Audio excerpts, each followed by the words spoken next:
Good morning, everybody, and good evening if you're joining us from the other part of the world. My name is Audrey Miskett. I manage data and insights on financial health for the United Nations Capital Development Fund, or UNCDF. Thank you very much for joining us today in our session entitled Saving Toward Financial Resilience.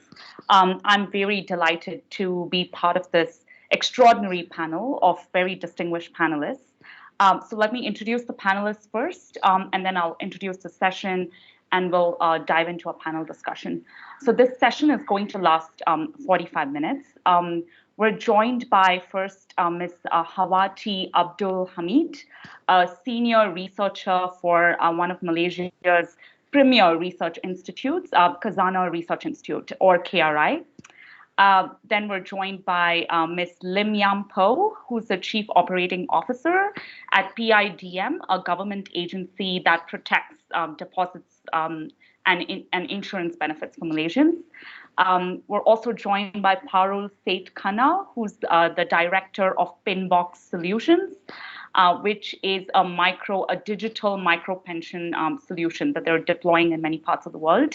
And then by Francesca Chia, who's the co-founder of GoGet, a workforce technology platform that facilitates employment for Malaysians. They call them go-getters on their platform.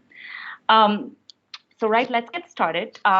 So financial resilience, that's a very important and relevant topic, right, for the times that we're living in. So what really is financial resilience?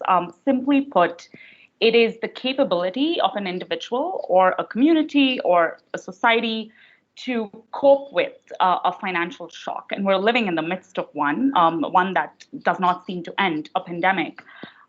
So it's a person's ability to deal with the shock, to sustain themselves during the shock, and to recover from the shock when it's over. And savings has long been construed as a pathway toward financial resilience. What we're seeing in Malaysia, though, as we're seeing in different parts of the world, is something not very promising. So the Department of Statistics conducted a survey, and Ms. Hawati will speak to this soon, in Malaysia during the movement control order, or their term for a lockdown, during COVID-19. Of course, it's still going on.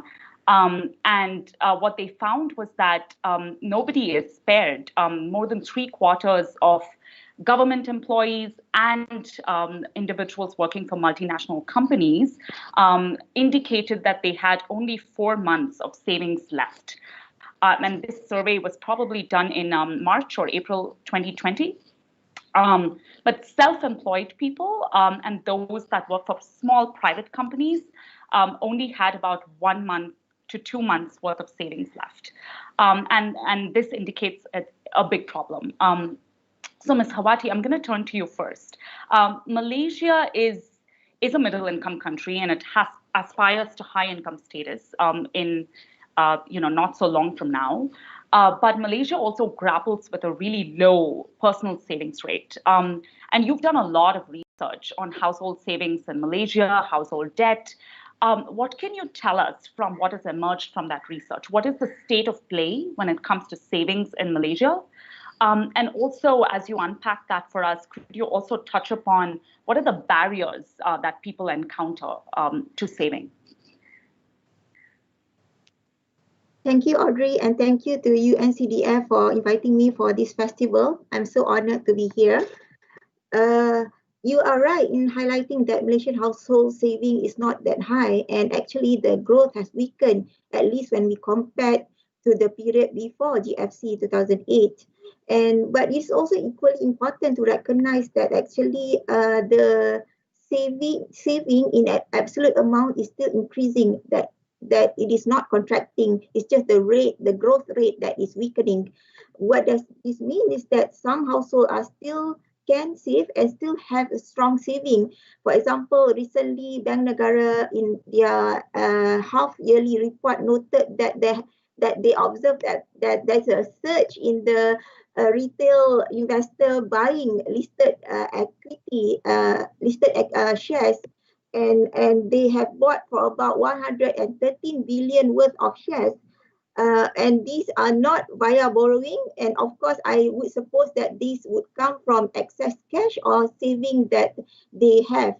But of course, we are not that concerned with this phenomenon. What we are concerned with is with those who are not able to save or have enough saving.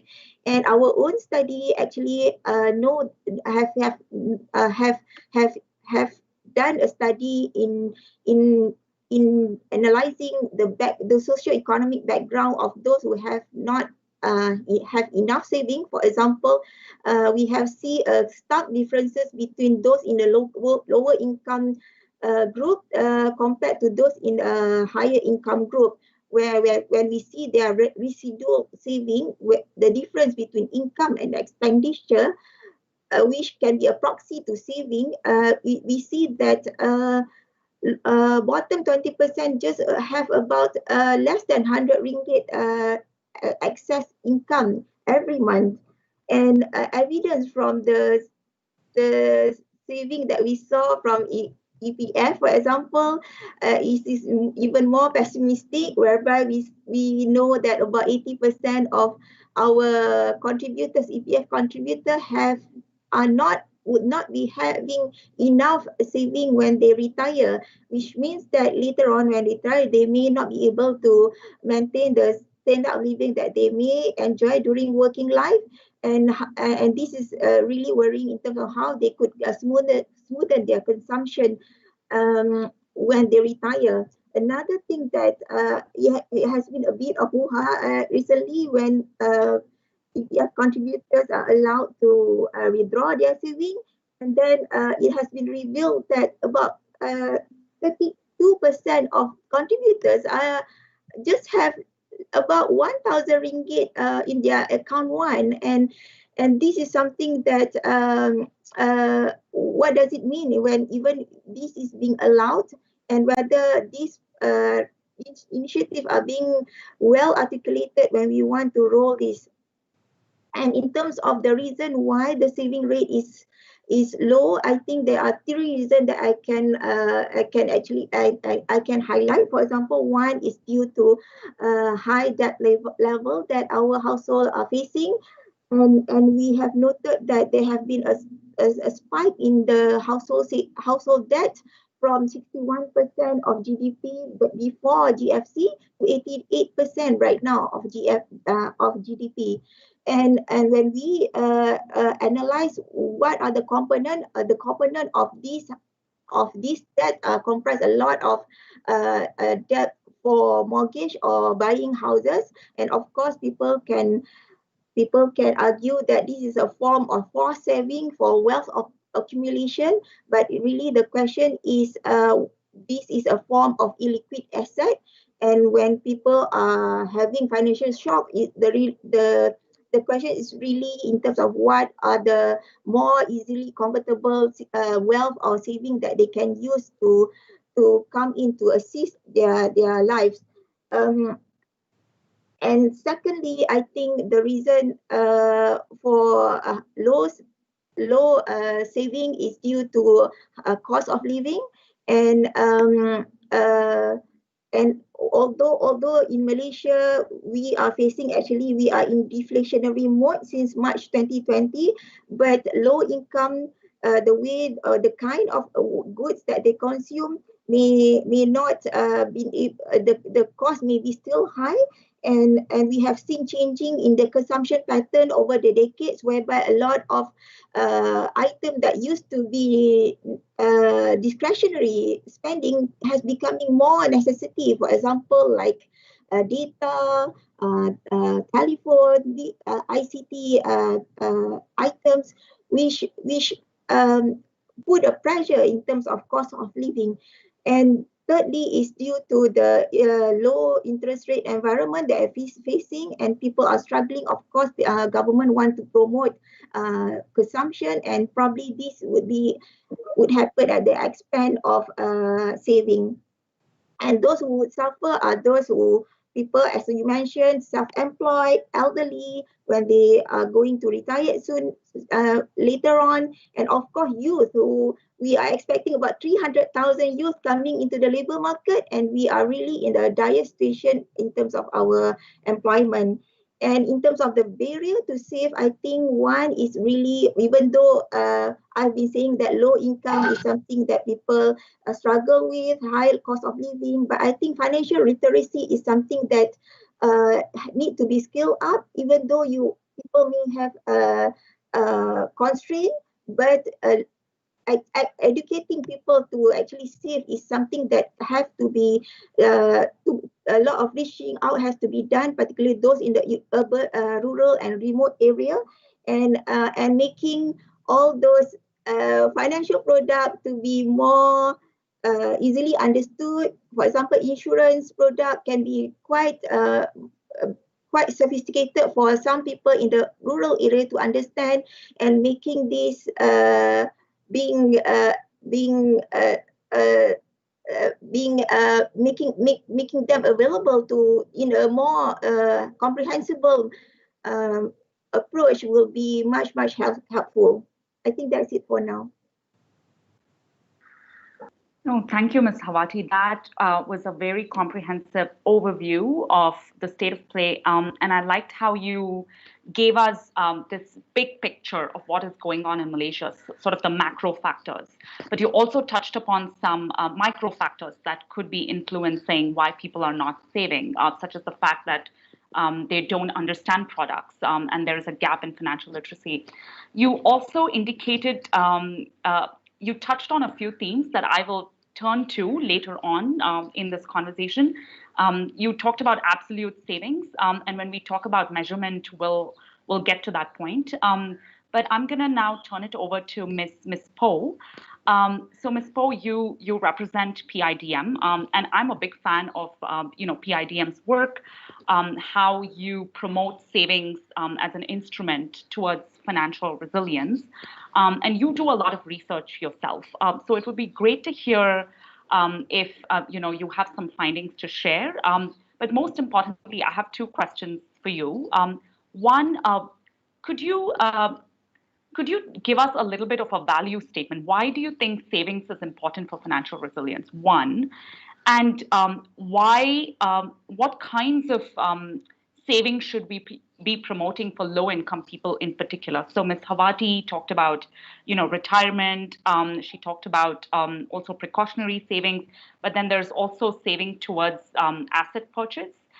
So there's different categories of savings. So when it comes to financial resilience for low-income people, what kind of savings should we be promoting? Should we be thinking about very seriously?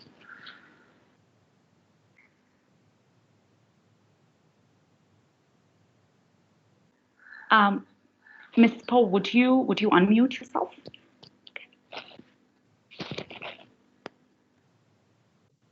So sorry. Thank you, Audrey.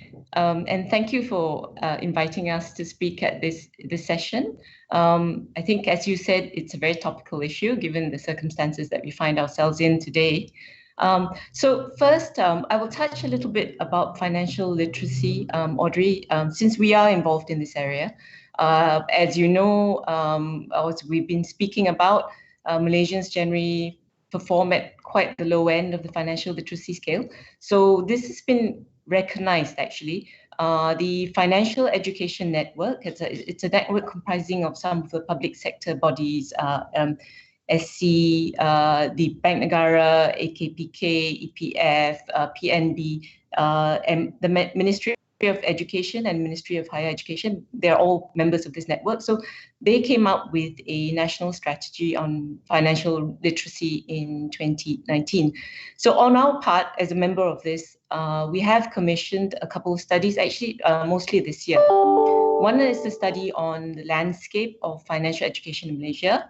And the reason why we did the study is because we want to know who are the key actors, what are the targeted demographics, what type of programs are out there, what are the gaps, right? So the study is really aimed at discussing how we can come up with better solutions, what are the gaps, right? And look for greater synergies with collaboration with others, not just within the financial education network, but the financial industry, the social sector, and so on. The other study that I mentioned is a behavioral study, one on financial resilience, savings actually. But I won't talk so much about that now because that's really a study that's ongoing. So just let me touch on some of the things that we found from the landscape study. And I'll go quickly through it because I think what it does is validates the issues that the Financial Education Network actually have already seen, but it accentuates what the gaps are. So in fact, there are quite a few programs, tools, and education material out there. Financial industry also puts out quite a bit of material. So the question we want to ask is, why is it, what's not working? There's so much out there. Why isn't it working? I think the key gaps that we're seeing is that there is a concentration of these programs on youth and children.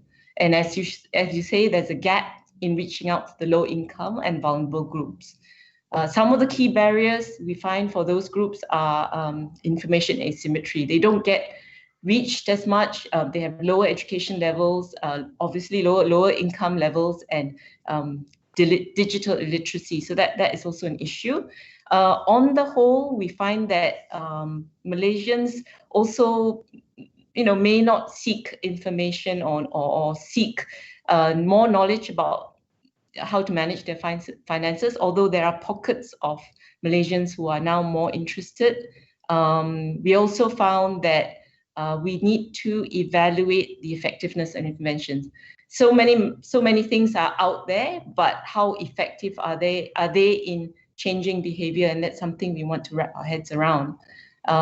So if I were to sum up again in terms of what we found, there are many actors, there are a lot of programs, there's a swath of tools, there's a lot of material, but the material from the financial industry tends to be product specific, too technical, and the success of these programs are not generally evaluated.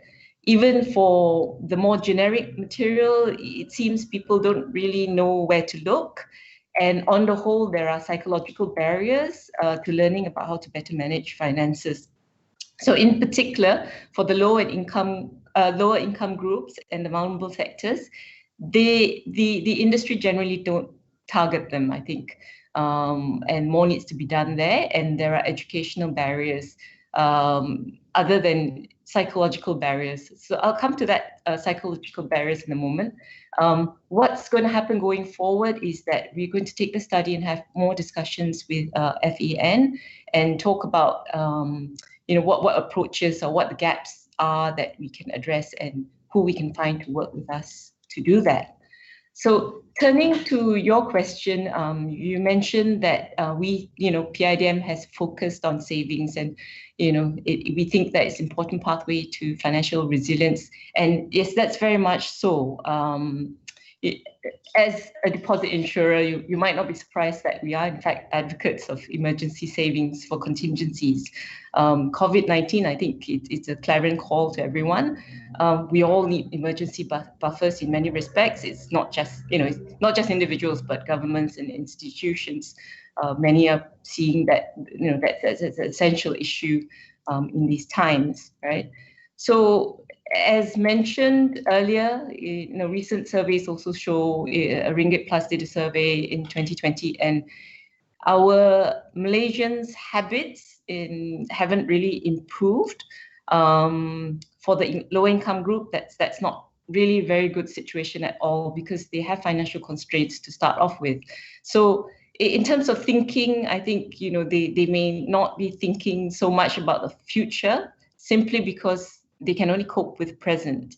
And if there are unexpected events that hit us and they don't have buffers, that makes them even less able to cope. That's what we are finding. And that studies, if you look around the world, there are also studies that show that buffers do help. They lessen the likelihood of people falling into hardship. Makes sense because then they don't have to take more debt, they don't get mired in more concerns and worries that clutter how they think about going forward. So I think, in a nutshell, we think that savings is important because it helps households keep control. If they better control the money, they're better able to tide over unexpected events. They have fewer worries. And actually some recent studies, and I like the title of the studies, in the US actually, by BlackRock's Emergency Savings Initiatives. It's called the Life Jacket in Rough Seas. So what they did was they're following people over COVID, right? People who struggle with volatile incomes, and they found, and they did it digitally, so they were able to track them very closely, and they found that those who had emergency savings before they went into the COVID situation, they were actually better prepared for extreme volatility in income. And the other thing that they found also, that people who already had a savings habit before COVID, those people were better able to weather the impact and continue persevering. So that's one of the key reasons why we think that emergency savings is really quite important.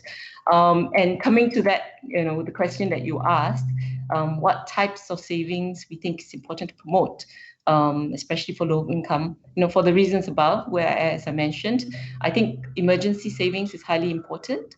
That they'll help households recover better, essentially. They don't have to borrow, they don't accumulate more debt, they don't get more worries, they don't postpone bills, they don't eat into other savings that might help them, do things that they need to generate income in the future. So in sum, I think the idea is, if people get used to the idea of savings and they internalize that as a habit, that is more sustainable because it helps serve them better in the future. So having said that, I think I would caveat, it's not just emergency savings. I think depending on individuals' circumstances, they will also need to think about what else they need to save for, what other tools can help them. So, those who have uneven income streams, they would need to think about consumption smoothing. If they need to invest in more learning or more assets to generate more income, that's another area, the savings, they need to keep some savings. So really, I think depending on their circumstances, there needs to be a bigger mix of financial products for different income earners. But certainly building rainy day savings, we think it's highly important and something we need to wrap our heads around. So that's it for me. Yeah. Yes, no, thank you very much, Ms. Po. I think you brought up very interesting themes. I will say that the point that you made about people having emergency savings and a habit of savings before COVID struck, being able to then deal with a financial shock such as COVID more comfortably, is very resonant with some of the research that UNCDF has also done with gig workers in Malaysia, and GoGet was a participant in our research study, and it also resonates with research done around the world. And what really emerges from this is that people with a habit of savings are able to weather financial shocks. So it's not just about the amount of savings, it's also about the self-efficacy that is demonstrated by this habit of savings. So there's a lot going on there. Another interesting thing that I think you brought up was behavioral sort of biases that all of us are prone to, including us on the panel, right? You talked about present biased preferences, how we are focused on the present more than the future that's quite far away. And for people that are in precarious situations with volatile incomes, present biasedness is even more pronounced. So with that, I would like to turn over to our next two panelists. We're going to pivot a little bit. We heard from a researcher. We heard from someone that works for government. Now we're going to pivot to the private sector or the social sector. Parul, you lead Pinbox Solutions, which is Singapore-based, but you've also deployed your solution in different parts of the world. Rwanda is one of them, India is another, and you look at micro pensions for retirement. So it's a different category of savings. And you focus on the vulnerable people, particularly unsalaried workers. So it'll be very interesting to hear from you on what your product is about. And more importantly, it would be interesting to dive into what's worked for you and what hasn't worked in terms of deployment of this product and uptake from your customers, your potential customers. So over to you, Parul. Thank you so much. I think I just want to take a leaf of what Hava and Po said, is that the problem of not having adequate savings is really the same across all developing countries, wherever we have worked across Asia, Africa, and Latin America. There are about 80% of population in each of these countries who work for themselves, and hence are not going to have any formal social security net that other people enjoy, which is actually a huge problem, because by 2050, what Hava referred to is that about 80% of all savers in these countries are going to be informal sector workers who will not have adequate savings to sustain a life after retirement, if they have a magic word of retirement age. And I think a few of the problems, before I come to the solutions that we've had, I think a few of the problems is also that a lot of the economies, when we want to serve this income segment, have heavily dependent on the agent model, which is very, very expensive on the ground, and hence, the manufacturers of the financial products, if I may say, depend heavily on this agent network, because that's how traditionally it has been sold. But there is not adequate incentive for the agent at the front end to be selling this product, which is, sort of the monies that are being saved are small ticket size, and hence they rather sell another product to someone who's going to save more. Hence they give them better, revenues out of their livelihood of being an agent. So it's really not worked at that level. So the manufacturers depend on agents, and the agents are not really interested. So it just becomes like a vicious circle that goes on. A lot of the other problems are around friction on KYCs and processes. For instance, India is one country which is multilingual. So the baseline is that English is going to be the way your forms are going to be filled, but whoever is filling the form may not be as literate in English, and so how do you circumvent that problem is a huge challenge. There's also this, how do you enable an environment where a person can save $1 a day if they want to, given their income? So a farmer will have his income twice a year. A gig worker will probably be earning every day. There'll be people who get monthly as well. So the periodicity of their contribution, the products also have to be designed to be, and the environment needs to be created where the low-income worker or the informal sector worker is able to save according to their own periodicity. The third is what I resonate very well with what Paul mentioned earlier, is that people have different needs, and hence savings needs are also different of people. So we work in a space which is giving, we want people to save for the long term, but unless their interim needs are not taken care of, they will never be able to save for the long term. And when I say interim needs, they want to put, a new roof on their head, buy a new cow, children's education, marriage, all the usual issues. But one of the other things is also that a lot of people are underinsured. The reason that is, so if I give you an example, supposing there is the person loses a cow and he has to go and purchase a cow. He's probably taking out money from some piggy bank in the house, or taking up savings that he's already saved up till that point. And even if that's not enough, they go and take a loan at a very high interest. So what this does is, they have not only consumed their current savings, but they've also mortgaged their future income, which then gets them into a cycle, which is very difficult for them to get out of. But if they had, say, a cattle insurance, then they would have probably been able to tide this much easier, at a much lesser cost, hence giving them enough monies out of their own savings, which will then be used for current consumption, and really hope that it will then be used for future consumption and savings as well. So bundling of products is one thing that is very, very important for this to be taken through. The other thing is that approaches on how we reach out to these people. I think one of the ways to better do it is through looking at occupations, right? So if you tell a gig worker, there are pensions or there are savings products, they may not resonate that well. But if I say that this is a financial product for gig workers, this is for domestic health, this is for farmers, you are hearing and bracketing and projecting and giving them products which are suited to their needs.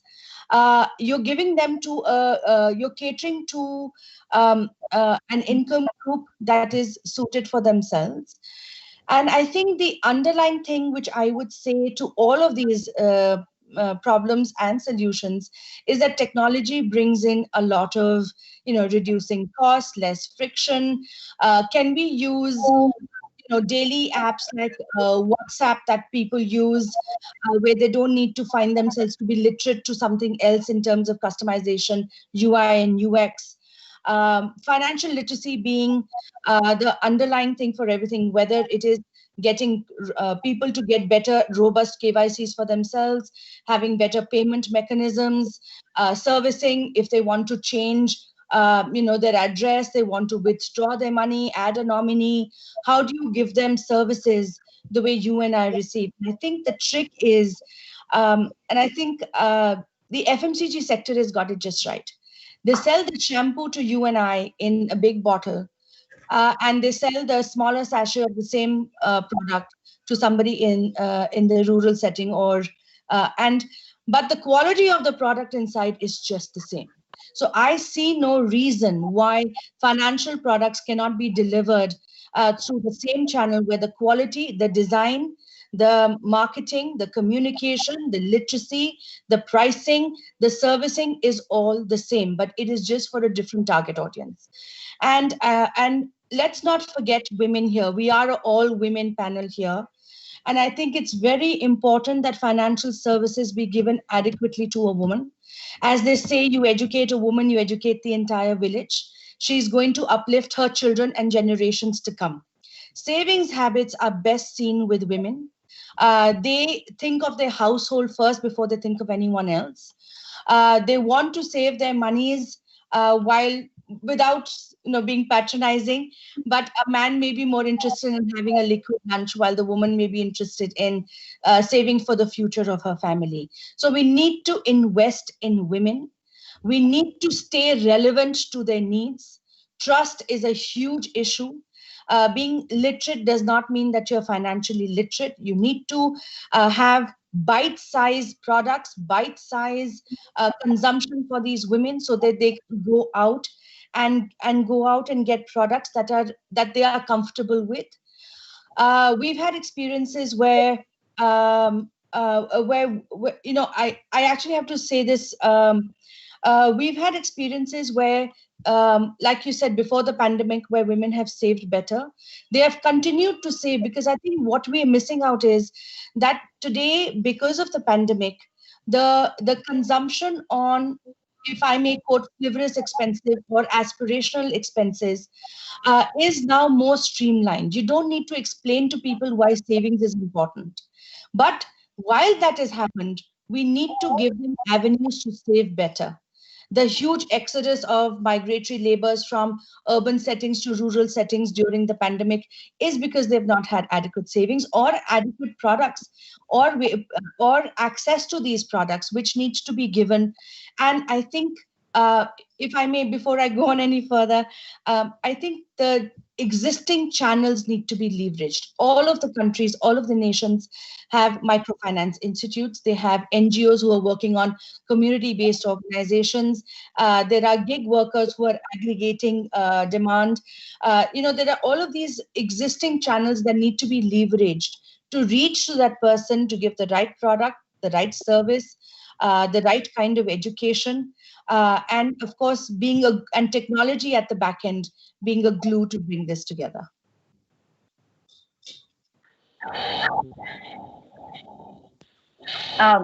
Well, thank you so much, Parul. This panel is so interesting because everybody is bringing up so many different themes. I love that you touched on gender. I also loved the FMCG analogy. And for those of us who do not know what FMCG stands for, it's an acronym for fast-moving consumer goods.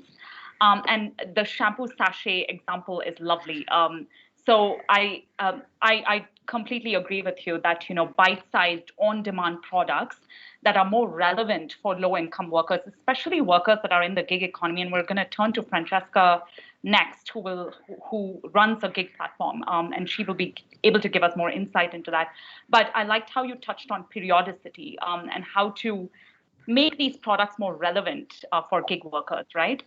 Because the way things stand now, really the bedrock of savings products or insurance products, they rest on the notion that everybody is earning a stable income, which is not the case. And so we need to turn that around. So Francesca, over to you. You run a workforce technology platform that is absolutely loved by your go-getters. I've conducted some interviews with go-getters. I've been to your office. There's just a lot of promise there, right? And you run also, or rather you offer a few products on your platform that are savings related for your go-getters. So could you tell us a little bit about those products? But another question I'd like to ask you also is you run surveys yourself on your platform for go-getters related to savings.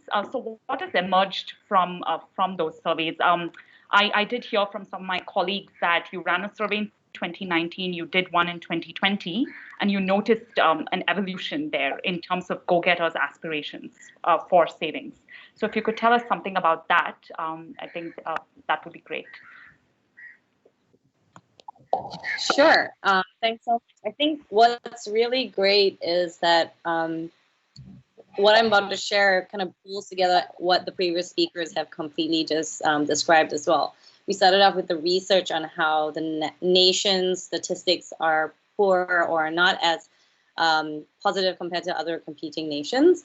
And then we even have, the government point of view and their incentives to make sure that they are building a healthier nation and a more resilient nation. And then it was really great to also hear on the social aspect about how we have to really drive a more relevant solution when we give it to individuals such as gig workers so that it actually is useful. So really, from my perspective, I am actually ultimately that kind of ears and eyes on the ground for all of what has just been said.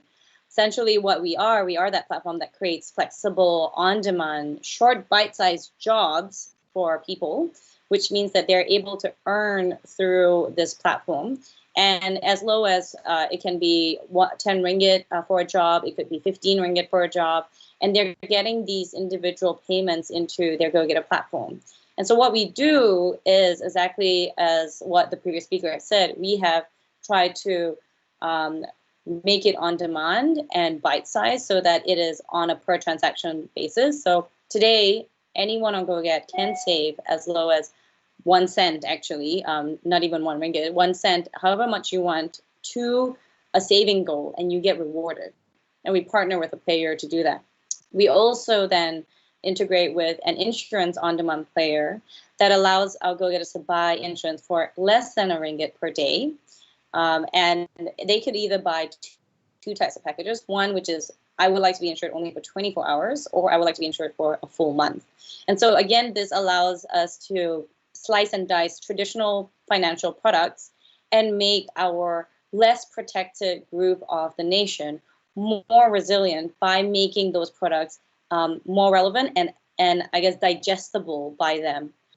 So we've sliced it into much more of a micro transaction. And what we've seen is that exactly what the previous speakers have said, we also need to make sure we invest in the education of these products. Even though the creation and structuring of the products has happened on our platform, we need to also ensure that financial literacy and understanding of them is there. Otherwise, again, the awareness and the adoption doesn't take place.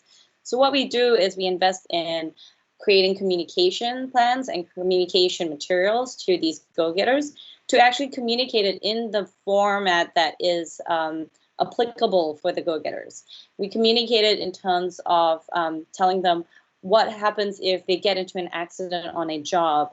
They usually would be having to go into their savings to pay for any emergency requirements. But with insurance, they don't, right? So we actually try to create infographics, information that shows them, hey, just a reminder, guys, this is what happens, and we try to make it so that it looks like we are in their shoes. The other aspect that we do is to actually hit them at the right location and time of the journey. What we mean by that is, if we notice someone has earned a significant amount, we actually auto hit them with saying, hey, did you remember to save? You've just earned another 10 ringgit. And it's really important to save. So it's right at that point, at that minute. So that's where that technology allows us to hit them when it's actually relevant. Similarly, for insurance, it's also, if we notice like, oh, this go-getter is going to be doing a really long job that will take 8 hours, that's a higher risk period. So we would actually ping them and say, hey, I noticed you're taking a long job. You really should get additional insurance for you to be protected. Right? And what's really exciting is that, especially with this year, with the COVID-19 pandemic, the government has been more aware of how important it is to protect the underprotected previously. And they've created Penjana Gig, which is a program that allows us to finally also offer a more relevant solution for EPF and SOCSO, which is obviously our government pension fund, and employment insurance for our go-getters. And so this is something that we're already executing. And today, now our go-getters can be just as insured as a normal full-time employment with SOCSO, but with Penjana Gig, they actually get SOCSO on demand as well, which is amazing, right? Which means, imagine now a gig worker, if he does get into an accident, touch wood, obviously we don't like that to happen, but his children under 18 are covered.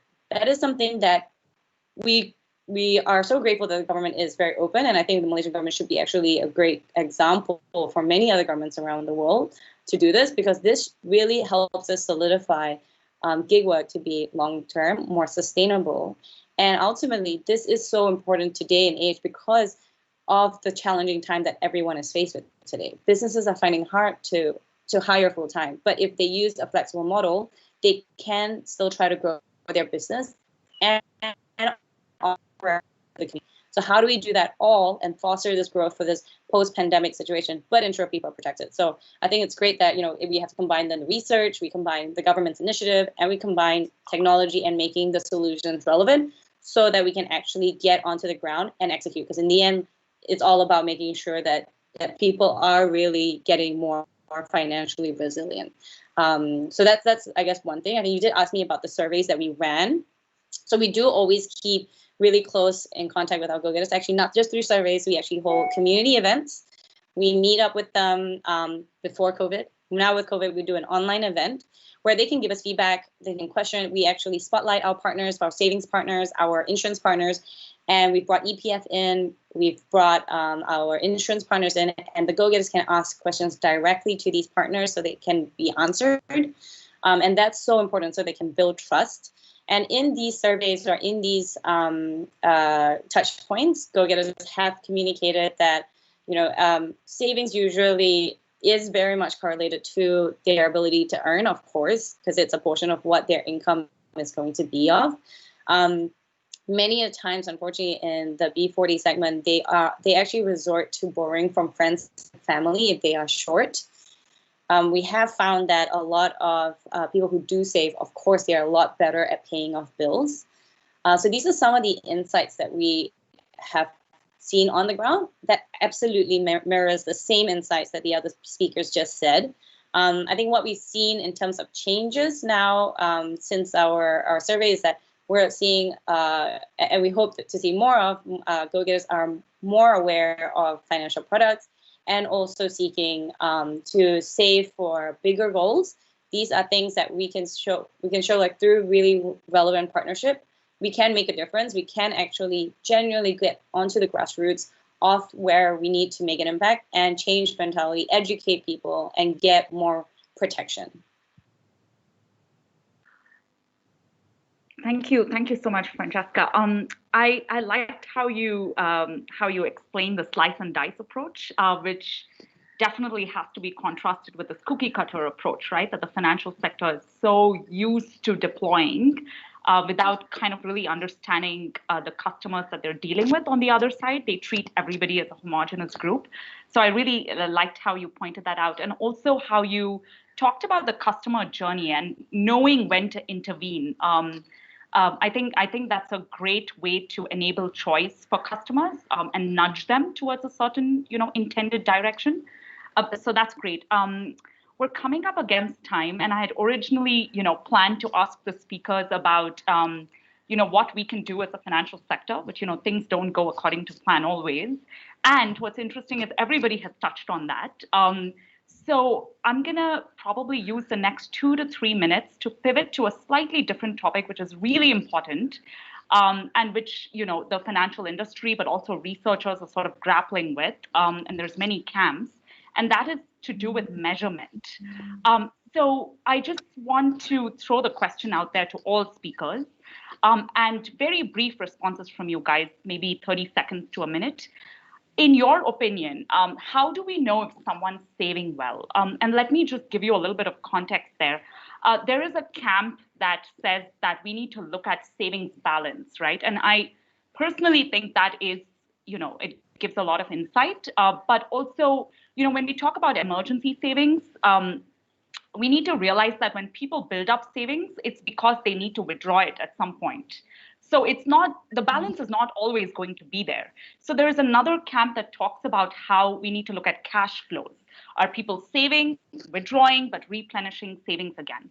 So there is this, there is this debate going on. So how, to all the speakers, and feel free to chime in, in any order, how do you know if someone's saving well?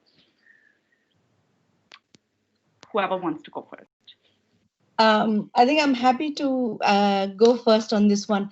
I think it's not, you mentioned two things, whether they're saving adequately or do they have a savings habit. And I think both of them are really the both sides of the same coin, because if you have a habit to save, can you keep going on and on? But if you don't get adequate returns, you will never be able to meet your short-term and long-term goals. And I think some part of this has also got to do with the ecosystem, that if somebody is saving small ticket sizes, what kind of returns can be given to them, which gives them the compounding can work in their favor, and also the rate of interest that is coming. I think government has a part to play in that, while the private sector, the government also has a part to play in creating public good for financial education, because that can be very expensive, and create that so that people have this savings habit that is inculcated. And I think the private sector also needs to come on giving them the right kind of products which will give them better returns, not make it very expensive where the delivery is very expensive and the returns are the service charges are so expensive that the savings get cannibalized. So I think it is both, and I think financial literacy is the underlying favorite thing that would be here. Great, thank you. Ms. Havati, as a researcher, what do you think are some of the best indicators for, to assess if someone's saving well?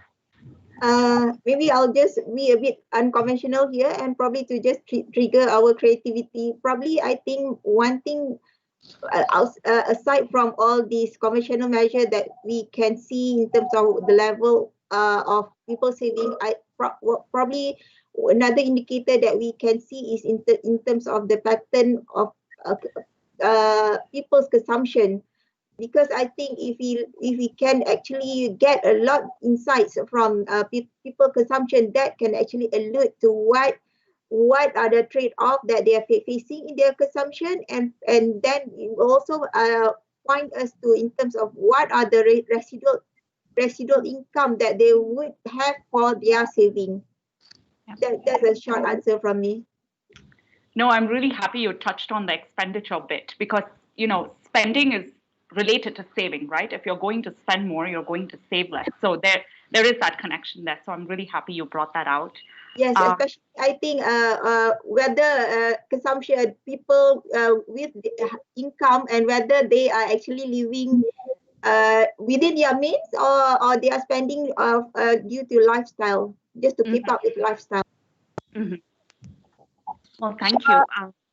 If I can just come in here, I think Hava brought in a very important point on lifestyle. And I think we have an approach where we have a program that is replicable, not a cookie cutter, but a replicable model that we have live in India, going live in India, already live in Kenya. If I can just request you to play the video, please. This is Shanta. She's 22 years old. She lives in a little village far away with her husband and 3 children. But her family finds it tough to make ends meet. So Shanta decides to migrate to your city in search of work. You employ Shanta as your maid. She works long hours, she takes care of your children, she cooks your meals and keeps your house clean.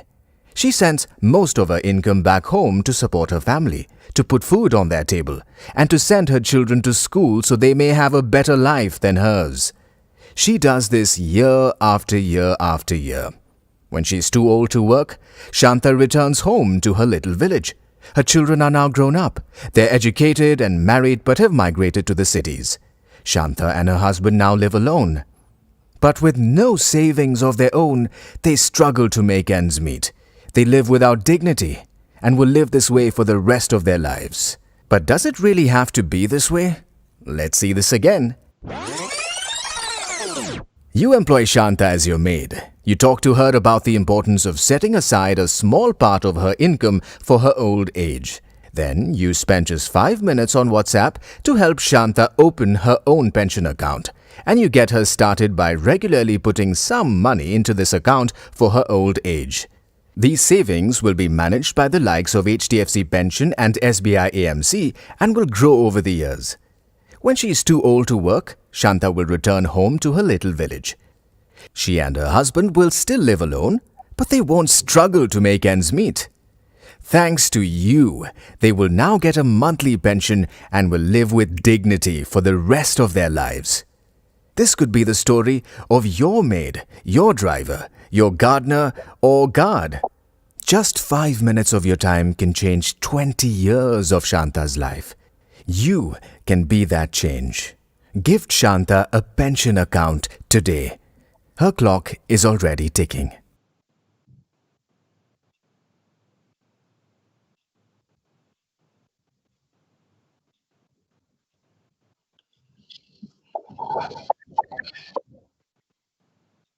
I think this is one of the options that we have, a delivery mechanism where we are recognizing occupations, recognizing what they need, and also getting a civil society, private and public sector to be able to deliver something like this to the domestic market. Oh, thank you, Parul. That was a very impressive video and a good way to probably end this really insightful discussion. We have a little bit of time, so I'm going to give every speaker about 30 seconds to just share some parting thoughts, any concluding remarks, if you want to. We can start with Francesca if you have any parting thoughts for our audience. Sure. I think for me, coming from what I see on the ground, I would always say the individuals that unfortunately not served and very underserved today due to the current industry makeup and structure are one of the biggest contributors to our economy.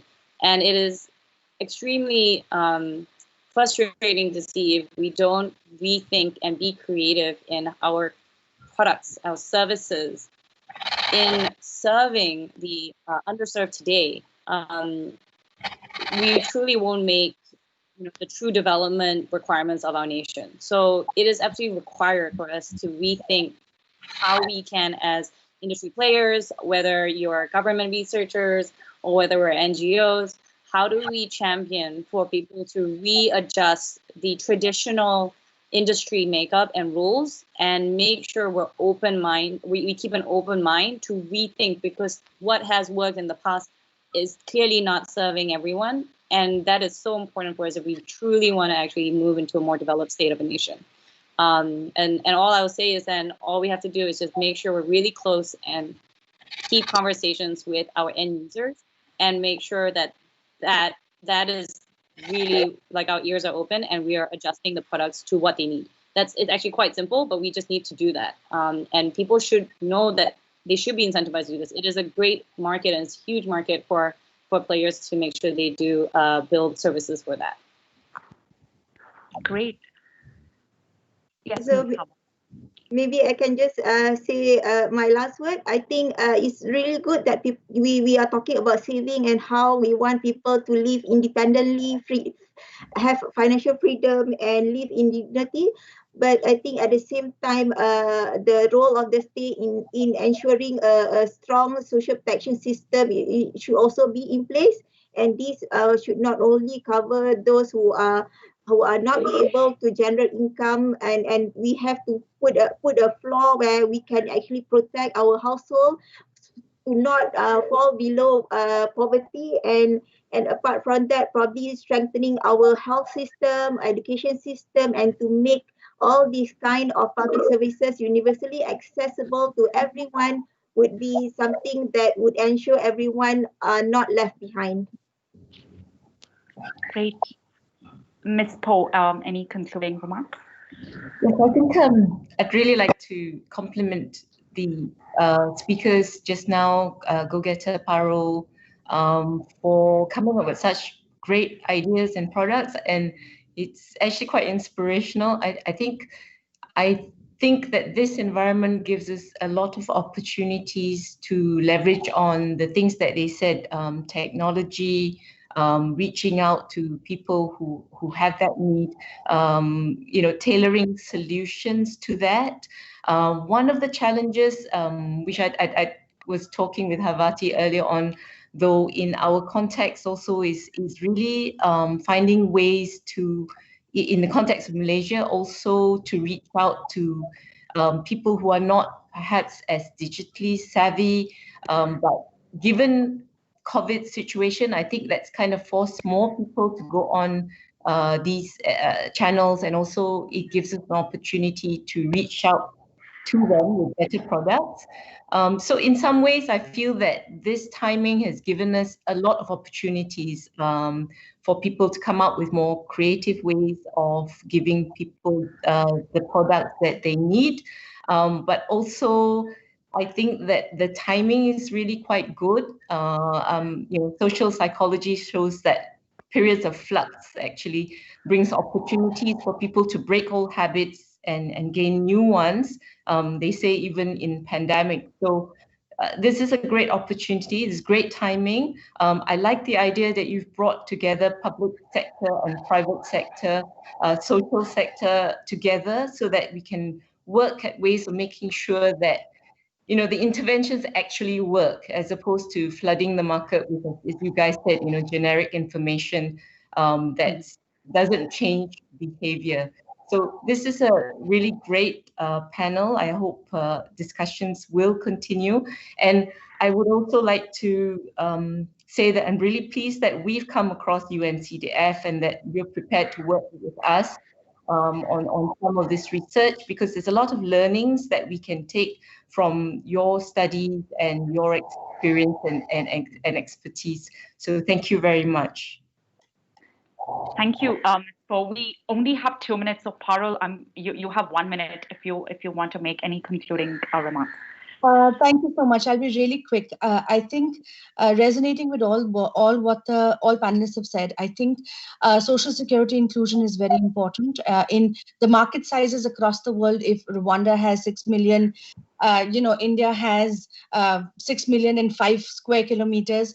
Maybe the problem is only in the difference is only in the zeros, but I think the governments have a huge part to play, because the cost of giving social security 30 years from now to a larger population is nearly impossible. So to incentivize the youth and the young today for self-help and thrift, to co-contribute, to provide products, to create an environment is hugely important. And I think governments can play a huge part in doing that, along with creating financial literacy as a public good.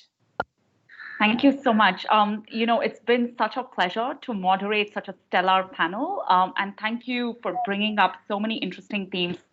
And Parul and Francesca also for highlighting the challenges that you face on the ground. I know we talked a lot about barriers, but I think it's a good thing because we're looking in the right places so we can find solutions. Thank you everybody for joining us. Thank you to the audience for listening. And feel free to get in touch with us if you have any questions. So thank you once again. I hope you all have a good day. Thank you so much.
Hello, and a very, very good morning to everyone. It is indeed a pleasure to be here at this event organized by the UNCDF in partnership with the Singapore FinTech Festival. I'm continuing on from our theme of building inclusive economies in digital era. I'm very privileged to be moderating this panel session on Islamic finance. Now, with the help of our distinguished panel of experts, specifically, we will be looking at the impact of COVID-19 on financial inclusion and how fintech and Islamic social instruments can help build a shock responsiveness in Islamic finance. Now, we are joined by 4 gentlemen for this session, all experts and knowledgeable in their respective fields. And it is a very diverse lineup in terms of experience. From the banking side, we have Mr. Yuzaidi Yusuf, an independent non-executive director of Bank Islam Malaysia with over 30 years of consulting and entrepreneurial experience in Asia. We also have our fintech guys. We have Umar Munshi, founder and CEO of Ethis, a pioneering group of Islamic crowdfunding platforms. We have Mr. Oais Zaidi, the founder and CEO of CreditFix, who has over 24 years experience in the tech scene. And of course, we have Dr. Humayun Dar, the Director General at Cambridge Institute of Islamic Finance, an Islamic finance expert with over 2 decades of experience. So we're in really good hands today. And I would like us to start our panel discussion with a little contextualization. So I would like to get the opinions of each panelist on how the Islamic finance industry has performed in the last year amid this pandemic. What are the key challenges that Islamic finance has faced, and how has COVID-19 sort of amplified these challenges? Perhaps if we could start with Mr. Yuzaidi, could you go first? Yeah, thank you, Yvonne. A very good morning, good afternoon to some of you.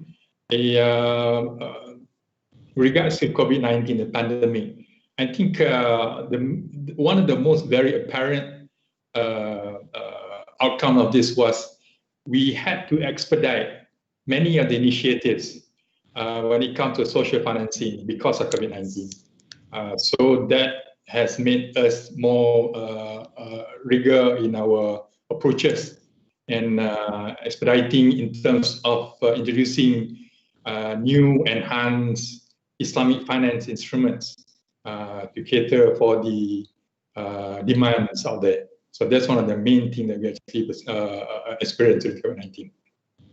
Right. Okay. And what about Dr. Dar? What's your observation? Well, COVID-19 has shaken everything. Okay, this is a global phenomenon which has affected all the economies of the world, and Islamic finance being a very small activity within financial services, it's not an exception. And whatever response has come from Islamic finance, okay, this is basically in the context of financial services industry. And I would come to this point later.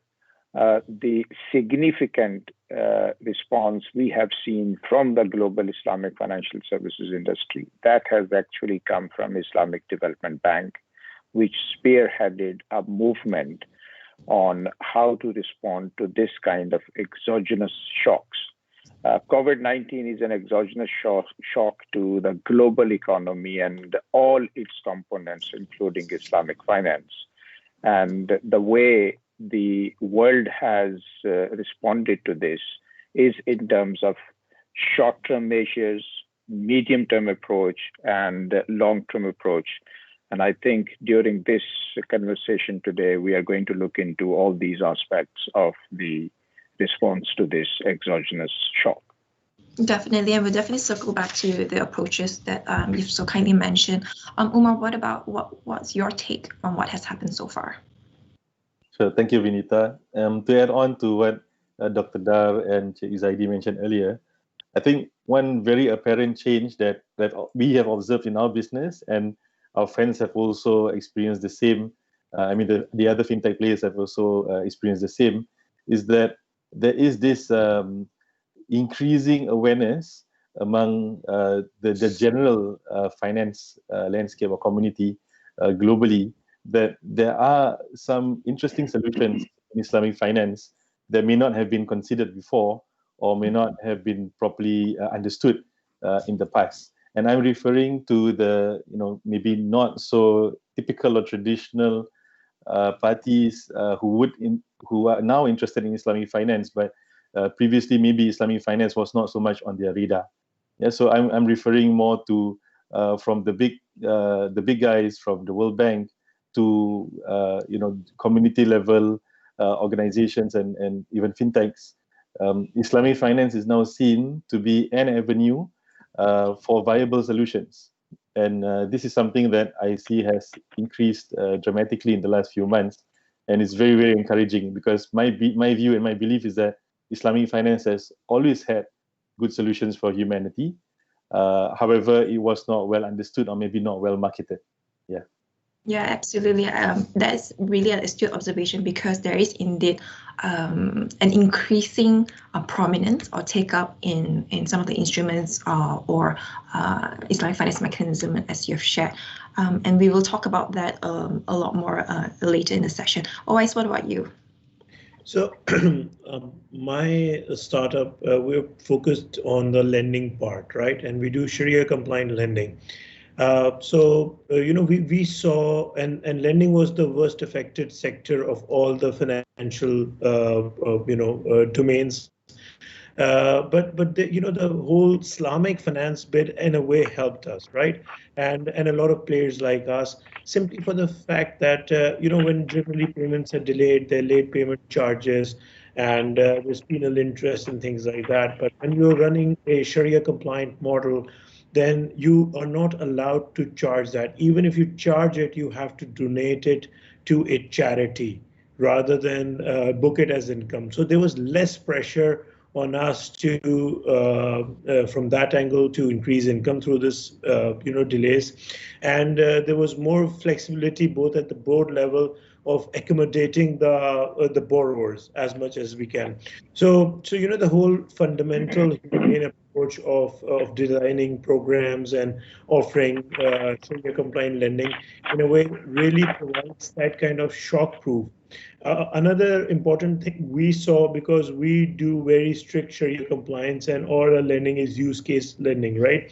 So we saw that where the use cases were properly defined, we had to reschedule and give some relief at large when there was complete shutdown. But we also saw that when people got back on their feet, it was very easy for them to start repaying and coming up, becoming current. So we saw challenges across the board, but we saw lesser challenges when the Islamic financial approach was taken. Right. So there seems to be more like a natural fit or a resilience that Islamic finance could offer. All right, Mr. Yuzaidi, if I can go back to you. So I'm curious to know, in response to the challenges that all our colleagues have shared earlier, what are some of the meaningful or effective concrete measures taken by banks like Bank Islam and also stakeholders in response and in addressing these challenges? Okay. See, the thing is, just to put some context into this, even before the pandemic, if you look at the statistics in the Department of Statistics Malaysia, our GDP per capita across the states are not even. They are not even. The average about 10,600 USD, and then some of the states are actually less than half of that. So, and we also realized that from the research from Khazanah, the absolute terms in terms of income gap, it's widening by the year. 1970, for example, is what $785 more between the T20 and the P40. But 4 years ago, the difference is about 3,000 USD. So you could see that there is some issues in terms of inequality. So Bank Islam, we realized that yes, Islamic finance can and should play a bigger role in eliminating some of this poverty and reduce inequality. So back 3 or 4 years ago, we embarked on this Code 1 program, looking at how do we establish structured and well-governed looking at philanthropy-based economy, sadaqah, wakaf, and zakat. So we came up with some structures, scholars, Sharia experts, academicians. So everything was in place. Unfortunately, or fortunately, COVID-19 pandemic hit us big time. So our timeline that we were planning to do, everything went haywire. Milestones have to be brought forward. We had to reprioritize our serverings, our services, our offerings, and we had to introduce new ones. So Alhamdulillah, when the government of Malaysia announced the I-Tekat microfinancing program as part of its Prihatin economic stimulus package back in March, we were ready. So we know that we had the structure in place, framework in place, so we know we can do it. So we to sustain the economic productivity of the B40 micro entrepreneurs. So that's what we did. Yes, we had to balance between the lives and livelihoods. We went along with that. But at the board level, we realized that it's not enough. We have to do more things, and we have to do it fast. So some people actually look at traditional banks like us as being big, slow, and sluggish. So we improvised. So what we did was we sent out speedboats with motley crews on it. So we sent out people, our crew in Islamic social finance, crew on digital, crew on wealth management, and SME. So for example, in social finance, we actually had the team work very closely with a supervisory council and look at what other social finance instruments can we introduce now. Find out who are the NGOs out there who are experts on the field, and we know that we can work with them, and we call them the change makers. And of course, we partner with our government agencies and institutions. So together, we actually introduce and deploy our social finance instruments to the needy. On the digital side, so we actually look at, okay, how best can we reach them? Nowadays, social distance is an issue. Physical distance is not is a problem, it's a norm. So how do we reach out our target segments? Can we work with the fintech players? Or should we build our own MLPs? What do we need to do to enhance industry? Those are the things that this team in the speedboats are actually looking and do things quickly. What about from the wealth? As you know, the OPR was reduced 125 basis points. So our BIMAB investment stepped up and introduced the world's first Sharia sustainability robo-intelligence mobile app called Best Invest, helping to provide alternatives to investors. And last month, when our Malaysia Securities Commission launched the Wakaf Featured Fund Framework, a new framework to facilitate the offering of Islamic funds with Wakaf features, our wealth management crew worked doubly overtime to structure and figure out, can we actually introduce a unit trust fund, Wakaf fund, to enable the growth of the Islamic social finance segment as quickly as possible. As for the SMEs, we work on digital proposition for the SMEs and see how we can work together and come up with the ecosystem play, especially in the halal industry. So those are some of the things that we actually did. And all this under the watchful eye of the risks, our compliance, our Sharia Council, our cybersecurity teams, and of course the board, all deciding at the mothership while our speedboats go on and look for solutions. I think it's extremely encouraging that Islamic financial institutions like yourself could be so agile in terms of trying to mobilize appropriate resources and come up with the right instruments to effectively address the challenge that we have. And it's time and time again we see Islamic social finance instruments being brought into the picture. Dr. Dar, I would like to get your expert opinion on perhaps elaboration a little bit more on the types of social instruments available that can actually help. And do you see, what is taking place in Malaysia, what Malaysian Islamic banks do? Do you see that in other countries as well in terms of adoption of Islamic social finance instruments? All right, I will go back a bit before I answer this question. There should have been, and there were, three types of responses to COVID-19: the short term, medium term, and long term. And these three types of responses could be referred with respect to Islamic Development Bank's approach, which is based on 3 R's: respond, which is short term; restore, which is medium term; and restart, which is the long term approach. The short term approach was basically to shut down the things, okay, and restructure the deals, as my colleague Wes has mentioned, restructuring of debt. This is slightly more difficult in an Islamic context, but given the emergency of COVID-19, a lot of exceptions were accepted by the players in the industry to come up with an immediate response. In the medium term, a number of measures could have been taken, and some of them they have already been taken, and some others which haven't been taken, they should be considered by Islamic financial institutions.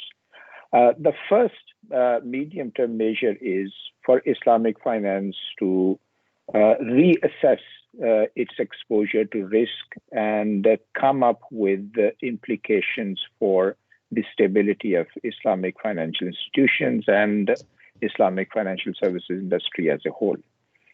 The second measure which could be taken, and this is being considered by a number of Islamic financial institutions already. Bank Islam is one leading player here, but quite a number of Indonesian institutions are also on the forefront of this initiative as well. And that is the use of Islamic social finance instruments. I think, okay, this is the time for Islamic banks and financial institutions to start focusing on waqf. Okay. In the context of COVID-19, a number of Islamic financial institutions were not ready to respond quickly because the money wasn't available. And if we have a buffer zone created through a structure like waqf, I think Islamic financial institutions would have been in a lot better position to come up with a response with a view to restore the problems with the system. Now, cash waqf linked instruments, this is one thing which Islamic banks and financial institutions should be looking into. Indonesia has taken a lead in terms of introducing cash waqf linked sukuk. Bank Islam Malaysia in Malaysia has also issued, has been involved in cash waqf linked deposit schemes for quite a number of their clients coming from the state-linked bodies like Agama Islam, etc. So I think the more use of waqf, this is something Islamic financial institutions will have to look into with a lot of more rigor. And waqf, when we talk about waqf, normally we think about something, an old kind of institution, but in the context of Islamic finance, a lot of research has been done and a number of guidelines have come up to make sure that waqf is a modern instrument which can be used for financial services industry on one hand side and for the social sector development on the other hand side as well. The another thing which now Islamic banks should be considering very aggressively is their role, their active role in zakat collection, management, and disbursement. As of now, mainly Islamic banks have been involved in the zakat process as bankers to the zakat authorities. And I believe this is the time that Islamic banks and financial institutions should be working with multilateral institutions like United Nations, okay, to come up with the products which are zakat oriented, not only serving as zakat bodies, bankers, but rather it should be an active player in the zakat collection, management, and disbursement. And when I refer to zakat management, okay, this is a very tricky area, and here Sharia scholars and some other relevant stakeholders, they should sit and come up with a new view which should allow the asset management function within the domain of zakat. In fact, Malaysia was very pioneer, quite a few years back, actually more than 10 years back. I was personally involved in a project which was spearheaded by the Malaysians that was called Global Zakat Fund.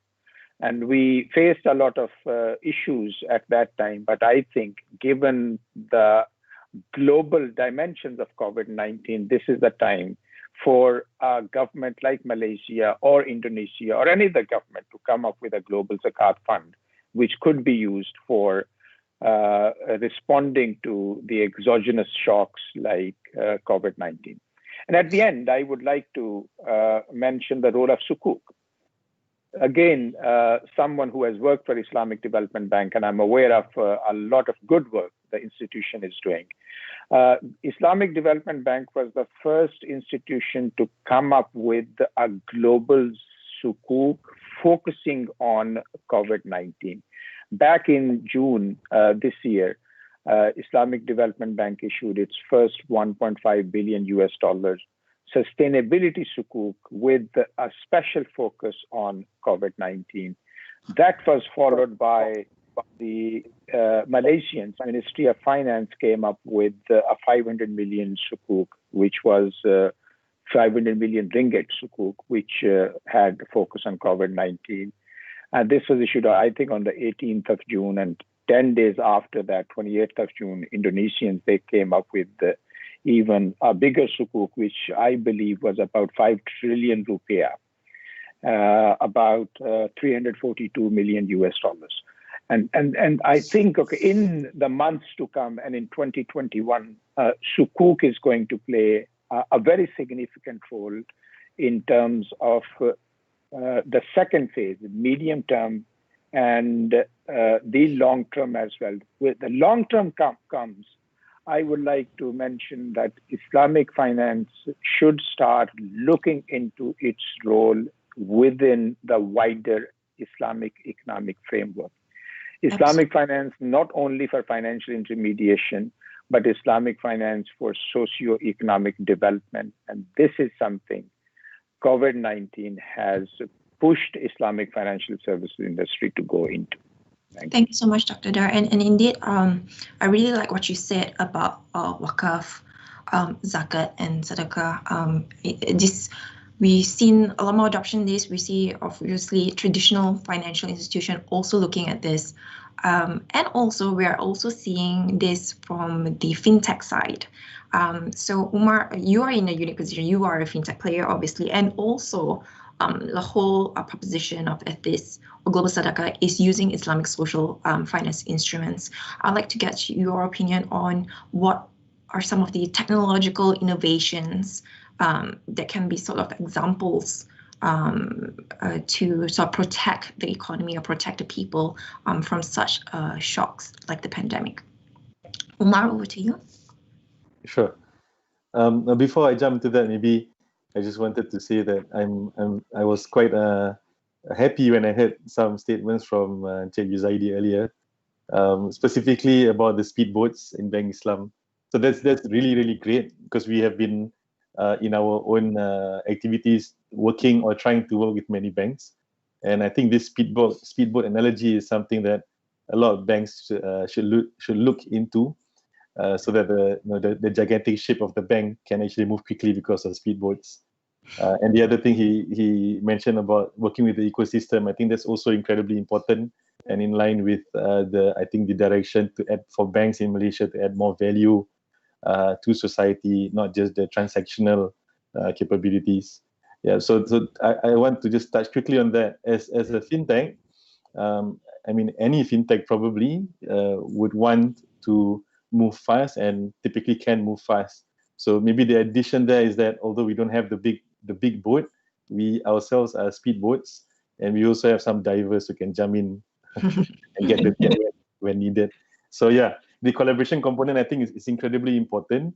Fintechs will try and make things work no matter what, or with whoever wants to work with us. But I think the more the incumbents, the large organizations and institutions and banks are open to and forthcoming to work with fintechs, I think it'll be beneficial for everyone.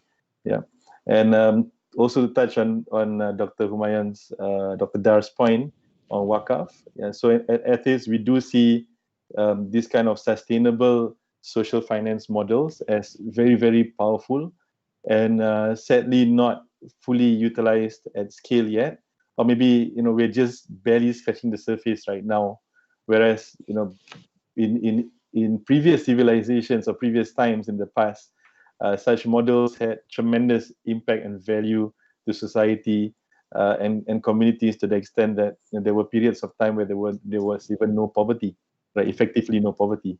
So today, with technology, I think the key value that technology adds, and I won't go into like emerging technologies, AI, blockchain, and the like. Of course, all of that are potential game changers.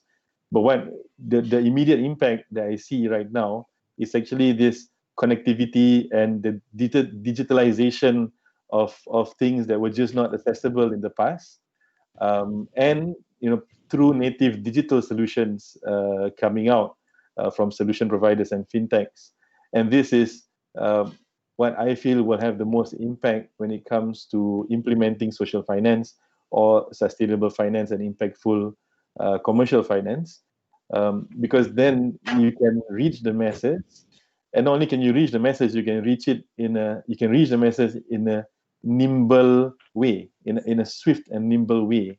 You can pivot, you can adjust, you can target small pools of people, and from there, through this kind of iterative delivery of microservices, then that's where with data and experience, that's where solutions can figure out how to really solve problems, and that's how problems will start to get solved. And when there are specific cases or use cases or scenarios where the delivery of solutions is effective, then you can scale up very quickly, right? So one thing that we are trying to do is a concept called Kad Hasan, which is a benevolent or altruistic loan, a loan that does not bring any benefit to the lender and does not have any negative repercussion or impact on the borrower. And when we did some research, and for some time we have known as well that there are large-scale success stories of Kad Hasan being implemented, specifically in Pakistan and in Indonesia. And so what we've done is we've reached out to these organizations that have collectively delivered and lent out more than $1 billion with very, very low default rates, and no fees, no cost, no interest to the borrower. And now we're trying to see how we can implement it in Malaysia first and in other countries. Now, what we're trying to do is we're trying to marry this real-world, on-ground, community-level intelligence and capability to provide micro-lending at no cost, and marry that with the nimbleness and technology capabilities of a startup. And hopefully we can break the code and figure out how to really scale this in a global at a global level. Yeah, so those are a few things that I wanted to share. And just to reiterate, my key point here is about how technology creates this level of connectivity and access that we've never seen before. And secondly, how startups can add this additional layer of, I guess you say, startup hustle, nimbleness, speed, together with the ecosystem, the incumbents who are there. Yeah. Thank you, Omar. And I think this is like a recurring theme that I'm hearing from you, from Cik Zaidi, from even Dr. Dar earlier, talking about how this collaboration within the ecosystem, different ecosystem stakeholders are required for effective solutions. Owais, what about you? Like, what sort of technological innovations are we seeing in this space, amid this pandemic?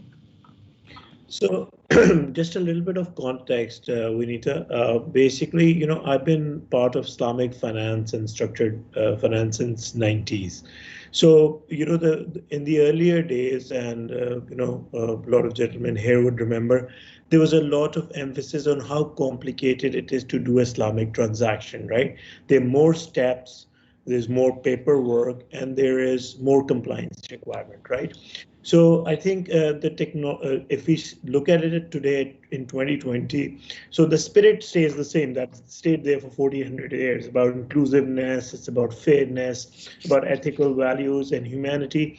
But the technology today allows us in this year to do everything at scale, do it with better compliance, and take away the complexity, right? There's a lot of technology in machine learning, data science that is available, blockchain, Umar mentioned.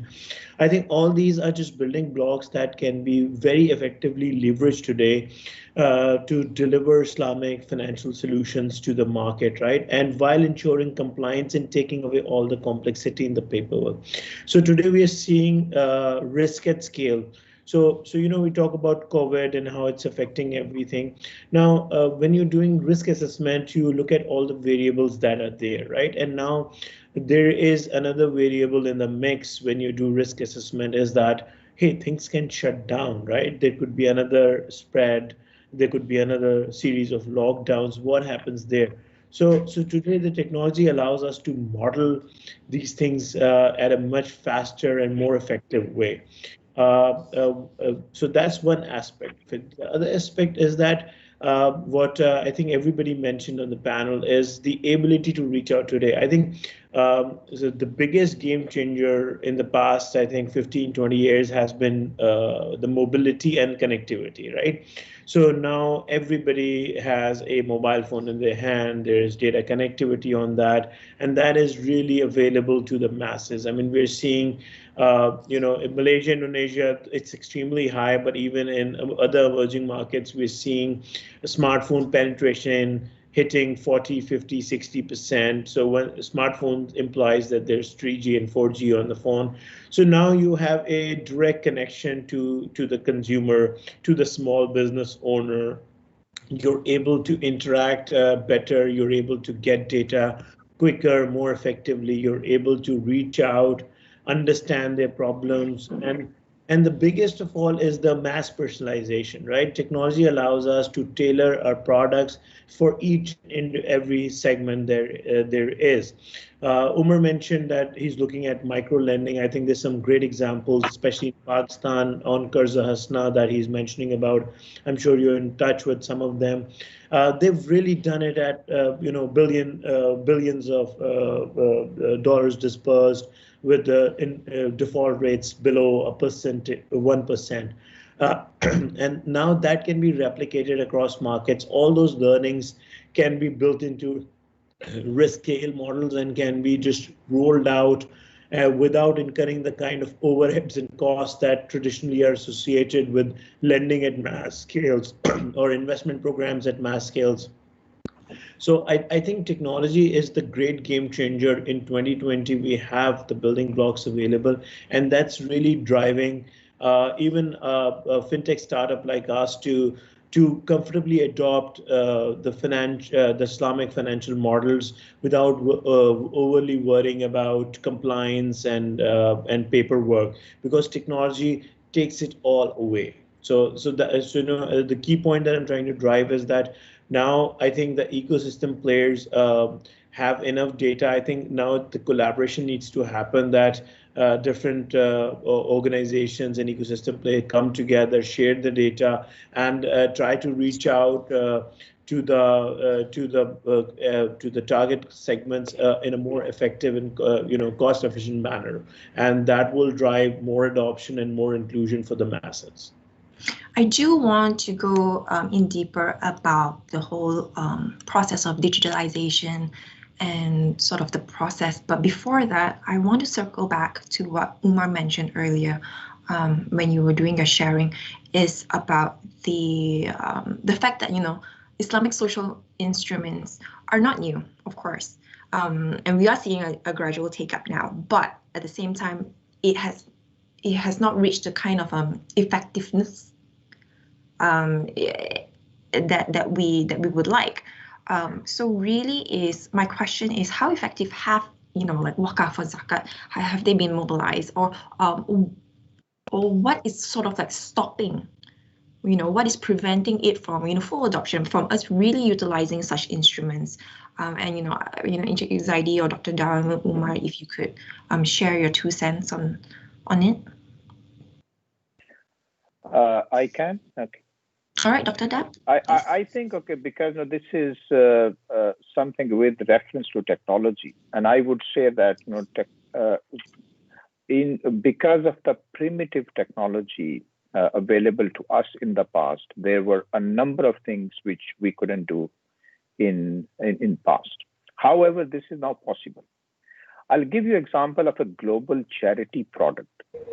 There are different estimates of global Muslim population. I tend to take the figure of 2 billion because it's more convenient for calculations, but I think it's quite close to the actual reality as well. So 2 billion Muslims are there out in the world. If we create a global charity platform which incentivizes people to contribute charity, I cannot go into all the details of this one, but this could be something similar to a Sharia compliant lottery. Okay. If out of 2 billion people, 100 million people on a daily basis, they play this game of contributing $1 to this charity box, and through this incentivization program, which would allow us to disperse 60% of or an amount equivalent to 60% of the collections, to the people. Okay. We can actually have about 400 millionaires every week, which would mean about, I would say, about 20,000 millionaires per year, and about 100,000 millionaires per 5 years. Okay, so this would be a mechanism which can use to empower people. Okay. And this could be in the context of Waqf, this could be in the context of another charitable trust which we can come up with. So technology is a game changer, as Awais mentioned. And if in addition to this global product, we can come up with national products as well. If we apply the same model Awais in Pakistan, for example, that would allow anyone who is offering this kind of product to collect about 1 billion rupees on a daily basis. This wasn't possible before the kind of technology we are using. So 1 billion rupees on a daily basis means you can actually come up with a lot of financial empowerment, focusing on individuals. Normally, sometimes, when we have this microfinance, microcredit kind of things, we look at big numbers. Big numbers should be in the form of contributors, but empowerment, it's in small numbers. In one day, this could be only 5 people you have empowered, but over a period of 1 year, that would be a very big number. So I think these concepts, Islamic concepts, which have in the past been very effective, they became ineffective for a variety of reasons. But now this is the time, with the help of technology, these concepts can be resurrected for the benefit of the societies around the world. Definitely. Does anyone want to add on to that? Yeah, if I may add, it's to your point, Vinita, it is not so much it's what's stopping us. No, it's not that. It's more like we are not moving fast enough. So yes, there are instruments out there, but like what Dr. Dar was saying, how do you marry the new Islamic social finance instruments with the technology to actually cascade and propagate that instrument faster and to the target markets. So, for example, at Bank Islam, we actually, because of the COVID-19, we introduced this thing called the, similar to what Brother Omar was saying on the microfinance. And we looked at the underbanked and unbanked micro entrepreneurs. And we call it Bangkit. Bangkit is actually loosely translated as get up. So this facility helps the micro entrepreneurs to get up, to improve their financial well-being. So the program is not so much only to provide funds, but also it comes with a toolkit. So training, coaching, mentoring, financial management. It is the first microfinancing funded by a Sadaqah and donation program by an Islamic financial institution here in Malaysia. So in that sense, and the thing is, it is not offered to the public. Let's be honest. That's why we talked about collaboration, working with the experts. So we work with the change makers, people who actually have the wider reach, people who know what's going on the ground, people can actually show a strong social impact. So you partner with them, whether it's women empowerment, whether it's students' youth, whether it's gig workers, social enterprises. So, and that's why we work together with them. So we are clear on what the criteria is. So it makes the funding cheap because there's no cost to it, and it's fast because we let the change makers scrutinize the borrower. And what's beautiful about this also, it creates a credit scoring for the borrowers. So when they are out of doldrums and ready to expand and grow its business further, not only locally, but abroad, Bank Islam will be ready to offer them the financial facility and support. So in that sense, we will grow together, not as customers, but as partners. So that's what we're looking at, how do we actually convert, how do we actually transition from a simple social finance into, a real instrument that will actually elevate, because we look at social mobility, right? How do we actually elevate our people from the B40 into M40s into T20s? So it's a journey. How do you help with that? So that's why I think working with financial technologies like ITs and the rest, even credit fleet and the rest. This is where we can actually, like I said, we need to instill a culture, a fintech culture. How do we make the financial industry become passionate and intimate about fintech? So even about Islamic scholars, our academicians, so when they think or when they talk about new instruments, how does that relate to fintech? So how can you make this combine together and come up with impactful instruments to the masses? Andrew, you said on your point about us not moving fast enough, and about instilling this fintech culture within the Islamic finance fraternity, what then can we do? What then can this region collectively do? Moving towards that goal. Okay, to me, okay, let's.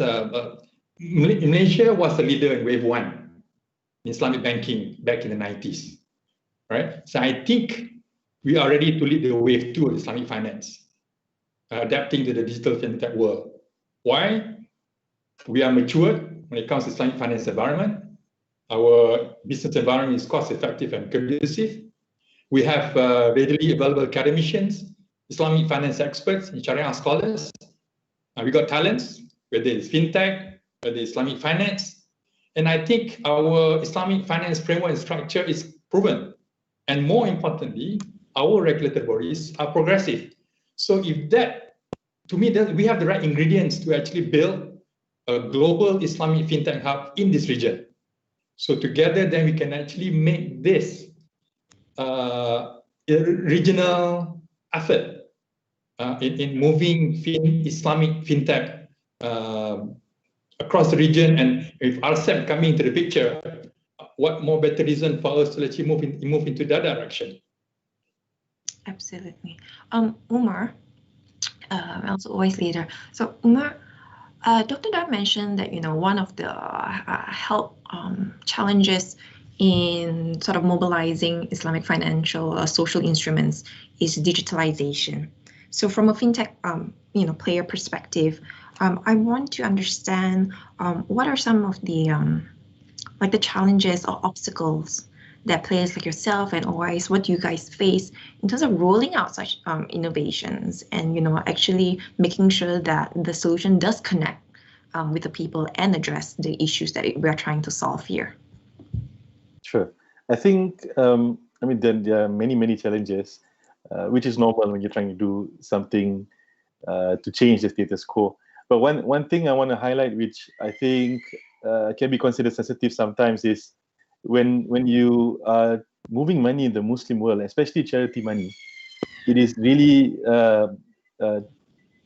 complicated sometimes, especially when it comes to things like compliance and KYC, anti-money laundering, anti-terrorist financing, and so on. So that component is actually a very big challenge. Yeah. And I'm just putting it out there. It is the reality, especially charitable funds. So they're considered high-risk funds. So in my view, this is something that maybe only technology can help to solve, because technology can bring that level of transparency, traceability, and robustness that can allow for money that is moving for the right reasons to move. Because if not, the system today is, I would say, rather paralyzed when you're talking about cross-border transactions. Within a country, of course, it's much easier. But when you look at the social finance in the Muslim world, before looking at the wider, larger humanity, in the Muslim world, there are a lot of surplus countries and there are a lot of deficit countries. So bridging these two is where there can be tremendous change and impact. And that is where I feel the main challenge is. Yeah, but as I mentioned earlier, I believe it's just a matter of time before technology solves these issues, right? Because the need for the money to be given and the need for the money to be received is very high. And stakeholders everywhere want this to happen as well. Of course, there's some pushback and whatnot. So this is the first main barrier that I want to share. And the second, maybe not really a barrier, but more of the challenge is to, as what Cik Zaidi mentioned, is to get the masses really on board, to get the speed of adoption to accelerate. And here I want to bring up some of the really incredible work that has been done in Indonesia by Basnas, the National Zakat body. They have really gone into technology in a big way, and they've done it partially in-house, partially within their organization, and also to a large extent, especially at the initial phase to break the inertia, they work with the fintech players, right? So that's something that in Malaysia, although I agree with Cik Zaidi's, Malaysia has this potential to lead, but if we don't bring in some of these more traditional or organizations and groups on board, then other countries are already doing it right now. Yeah, so I mean it's not a competition, but I hope that this successful cases, especially in Indonesia and other countries, I think Pakistan as well, and today I believe Bangladesh, I hope this will trigger and catalyze a lot more movement at the grassroots, at the community level. Yeah. All right, thank you. Always, do you agree with what Umar has shared? What else do you have to add on? So what Umar has said, absolutely in his domain, the fund transfer, especially cross-border for charity funds, is definitely a big thing, and a lot of emerging markets are always at the FATF risk and global AML risk. So that creates challenges. I think within each individual ecosystem, the challenges are few. Like one thing Mr. Yuzaidi mentioned as well was that the banks are slowly waking up, right? So banks are generally have to be conservative by design, right? They have public money. They are trusted to safeguard the depositors' funds.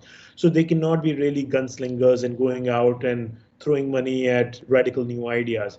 So fintechs have to lead the way. So they have to demonstrate that they can do it at least at a smaller scale, that then eventually banks can collaborate to help scale up.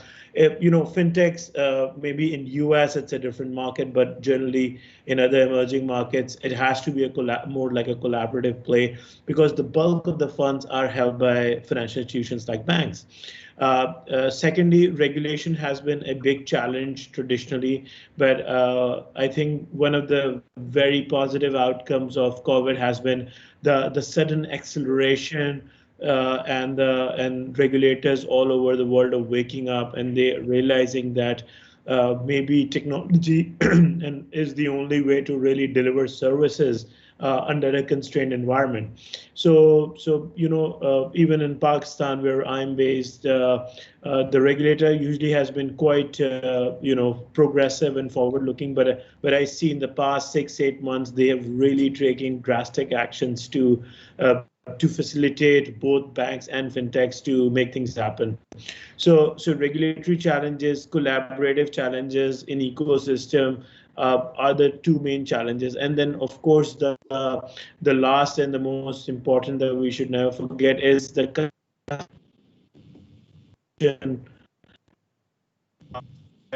and their learning, right? So also due to COVID, their rate has expanded a lot, and we've seen. So we saw in our sector, we are in lending, right? We're in digital lending model, and we saw that a lot of comparable financial institutions percent in default rates, but our cohort went 3%. Because we used most of our cohorts, and we had really modeled the use cases. So specific, we did research when we designed products, and we tried to nail the use case after analyzing the net economic impact of that loan on that particular segment. So whether it's from a cost saving on revenue earning side, it has to deliver a net positive economic factor. And so coming back, I think user adoption, regulation, and collaboration, these are the key challenges that are there. I think COVID has woken all the key players up, and we will see a lot more collaboration. A bank can never ever be a fintech just by their design. The moment they try to be a bank, and I know a lot of fintechs carry that ambitions that we are the neobanks, I think they're just fooling themselves. The moment they get into that regulated space, they're just another bank. Regardless of how much technology they use, they will have to play by the rules that the central bank sets for that. So I think there's a lot of the only way forward is collaboration between all the ecosystem players, for the regulator to create the right rails for enabling that collaboration to happen and scale, and every player in the ecosystem working towards customer adoption and customer education. Yeah. Very nicely put. And I see, Zaidi, you are just nodding in agreement. We do have a few more minutes left before we wrap up our session. I would like to now invite each panelist to really share your key takeaways. What's really needed for us to actually meet this goal of using Islamic social finance and digitalization, meeting SDG goals or all these social development projects. So maybe Dr. Da, you would like to start just very briefly before we go down to the other panelists? Right. I would actually like to agree with all the three panelists. I think, we have to focus on collaboration.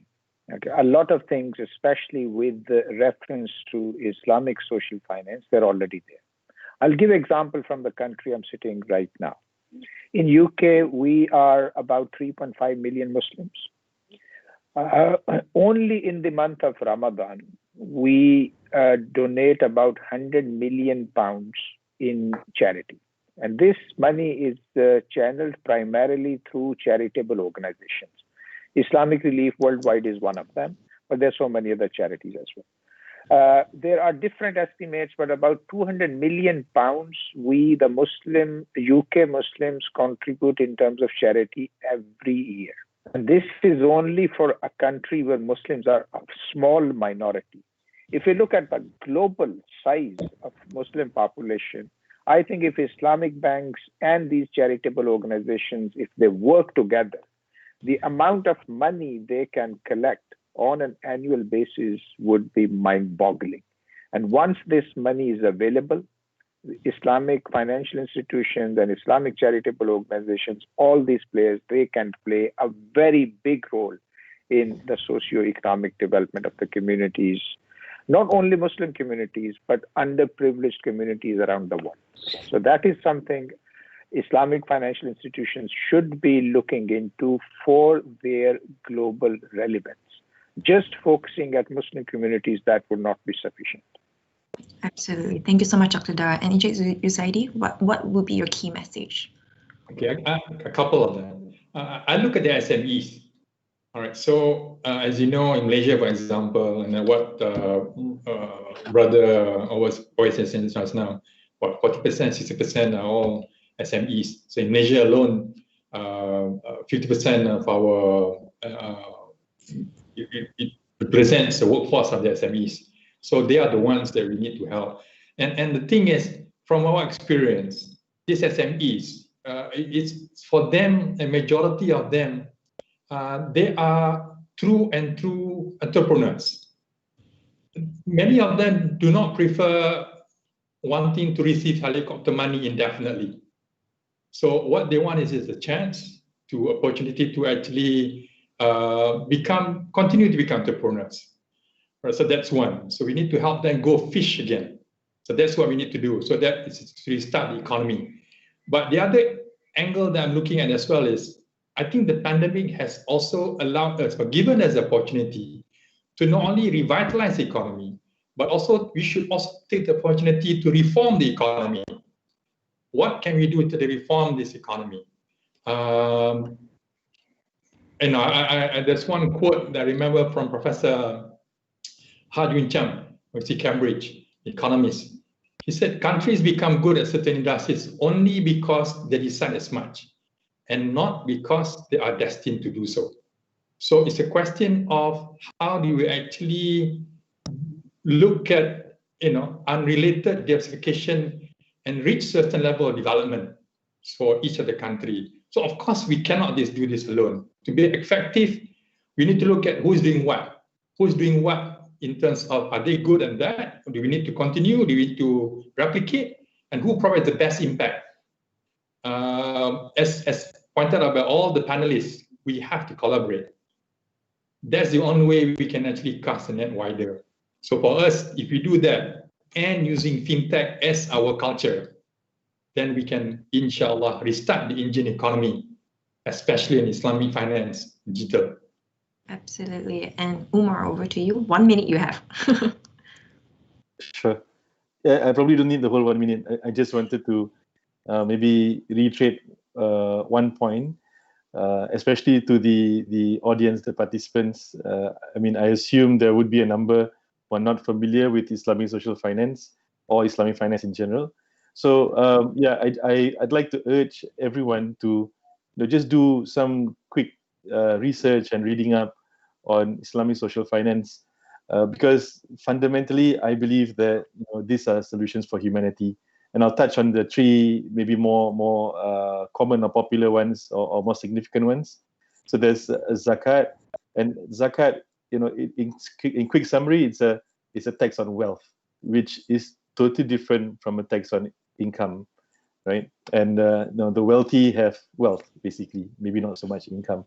So this is a means to redistribute wealth, and it's a very powerful avenue of doing so. And then there's the sustainable cash flow lending kind of business or activity, sorry, not business, which is Qard Hasan, where you lend and there's no cost or fee, and it's meant to assist instead of giving one off, and then there's also finally Waqaf. So Waqaf may be a new term for a lot of people, but essentially it's endowment. And I'm not here to give a one-on-one on social finance, but I just wanted to, touch on these points quickly for those who are not so familiar with it. And, everything is available online, so you should be able to see and understand the deeper wisdom behind this. And it can be implemented to anyone, anywhere, for any good reason. Yeah. Thank you, Umar. Or I say last words from you. Okay, so I'll be very brief. I know you're running short on time. So my parting notes are that so if we really look at the Islamic financial approaches in their true spirit, not just in the form dictated by our Sharia board, but in truly in essence, and combine it with the technology that is available and use a collaborative approach, I think we can drive real financial inclusion in all the markets and be really successful businessmen at the same time. Thank you. And that, ladies and gentlemen, is a wrap. It was indeed a very rewarding discussion for me. I hope our audience have also benefited from the discussion. I'd like to really thank all the panelists, Dr. Dunn, Zaidi, Orais, and Umar for, spending the time and sharing your key insights with the public. Thank you so much. Thank you. Thank you. Thank you.